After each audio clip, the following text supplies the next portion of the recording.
పూర్వకాలంలో ఒక ఆచారం ఉండేది. ఎక్కడైనా ఓ పిల్ల పుట్టిందనుకోండి, ఆ పిల్ల పుట్టగానే ఆ పిల్ల యొక్క తల్లి అన్నదమ్ములు ఉంటారు, అంటే పిల్లకి మేనమామలు. ఒరే నీకు పెళ్ళం పుట్టిందిరా అనేవారు.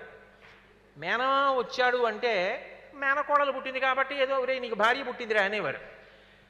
ఎక్కడైనా లోకంలో ఎవరైనా చటుక్కుని అలా అన్నారేమో, కానీ ఆమెను నేను లక్ష్మీదేవిలా చూశాను.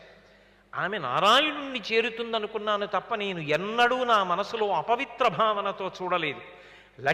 లక్ష్మిగా నారాయణునికి అప్పజెప్పేస్తున్నానని మేనమామలు బుట్టలో తీసుకొస్తారు. నువ్వు నడిచి రాకూడదమ్మా, నువ్వు లక్ష్మివి, అందుకని నిన్ను వహించి తీసుకొస్తున్నావు, ఇది మా అదృష్ట విశేషమని. ఇంత పవిత్ర హృదయంతో నాకు లక్ష్మిని తెచ్చి ఇచ్చారు. ఈమెయే నా అదృష్ట రేఖ, ఈమె వలన నా జీవితం పండబోతోంది. నాకు లక్ష్మినిచ్చిన మీకు నేనేమివ్వగలను? మీరు పూర్ణాయుర్దాయమును పొందెదరుగాక.